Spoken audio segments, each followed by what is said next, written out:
Pasig. Pero ngayon, sinisimulan ng pagandahin po ang Ilog Pasig sa pamamagitan ng isang...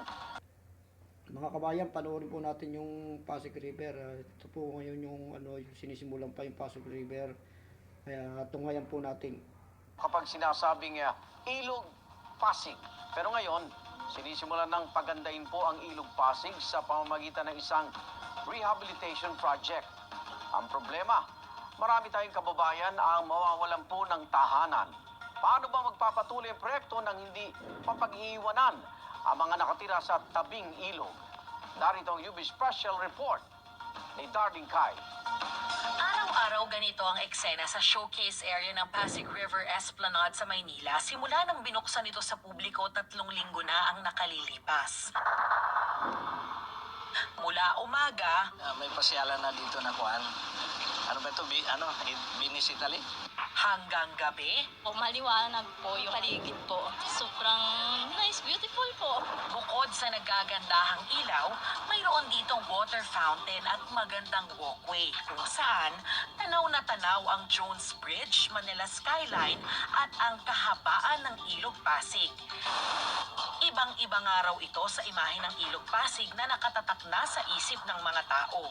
Itong 500 Metro Showcase Area ay patikim pa lang daw sa magiging itsura ng buong 25 kilometro na Pasig River kapag nakumpleto na ang Pasig River Urban Development ng Administrasyong Marcos. We are here to reject the defeatist view that the Pasig River is beyond redemption. We are here to consecrate ourselves to the mission of transforming Pasig River to what it is supposed to be. A living river of multiple benefits for the multitude. Sa bisa ng Executive Order No. 35 na inilabas Hulyo noong nakaraang taon, bumuo ang gobyerno ng Interagency Council for the Pasig River Urban Development na siyang makangasiwa sa rehabilitasyon ng Pasig River. Pinangungunahan yan ng DSUD o Department of Human Settlements and Urban Development. Hindi lang po kasi beautification ito. Tinignan po namin ito na para isang functional na promenade. Not only pasyalan. Ito po ay isang pwede mo gamitin itong transportation, saka bike lane. Meron din itong pedestrian from Manila Bay to Laguna de Bay. Kumuha rin ng consultants gaya ng kilalang urban planner at landscape architect na si Paulo Alcazaren na siyang nagdisenyo sa Iloilo Esplanade. Gamit ang mga aral ng nakaraan pati na ang best practices sa ibang bahagi ng mundo, puspusa ng pagpaplano para maisakatuparan ang rehabilitasyon ng Ilog Pasig. Sa ngayon, the river is parang hinihiwala yung north at sa south ng Metropolitan Manila. The dream is to use it as a connector instead of separating the two banks. Napropose din namin na aside from that, magtatayo ng at least 1 dozen pedestrian bridges. Napakaganda nitong Pasig River Esplanade, no? Alam nyo, plano daw ng gobyerno na gawing ganito kaganda yung buong stretch ng Pasig River, kung saan pwedeng mamasyal, mag-ehersisyo yung mga residente. Pero ang tanong, paano naman yung libu-libong mga residente at establishmentong maapektuhan nito? Kaya ngayon, tunghayan naman natin yung yung phase 3 na natapos na.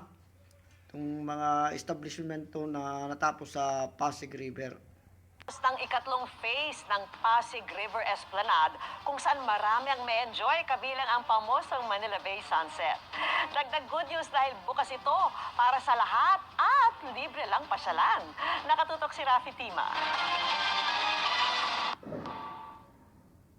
Kompleto na sa streetlights at gawa na ang 2 deck ng pasyalang ito na nasa pagitan ng Jones Bridge at Binondo Intramuros Bridge. Ito ang ikatlong phase ng Pasig River Esplanade para tuloy-tuloy ang lakad mo mula sa likod ng Manila Central Post Office papuntang Fort Santiago. Bukod sa Pasig River, kita mula sa Esplanade ang pamosong Manila Bay Sunset. At dahil katabi ng ilog, maliwalas at mahangin ang lugar kung saan makakabili na rin mula sa ilang food stall at souvenir shops. Merong nagbebenta ng mga painting, tampok ang mga atraksyon sa kabisera ng Maynila. Bukas ang Esplanade sa lahat at walang entrance fee at pamamahalaan ng isang pribadong kumpanya. We have bike lanes. We also encourage the community to do their jogging and all fitness activities here. Pero marami pa raw kailangan pagandahin sa lugar, kabilang na ang presensya ng basura sa Pasig River. Wala namang unnecessary na smell or it's actually very pleasant and I'm sure mag-enjoy ang mga tao dito sa pagbisita nila sa The Esplanade. Magdadagdag din ng mga food stall at maglalagay ng directional signages para madaling mapuntahan ng mga gustong mamasyal. Bukas sa mga stall sa Esplanade mula alas 12 ng tanghali hanggang alas 2 ng madaling araw. May bahagi ring pwedeng lagyan ng love locks, tradisyon na uso sa Europa at sumikat na rin sa iba't ibang bansa.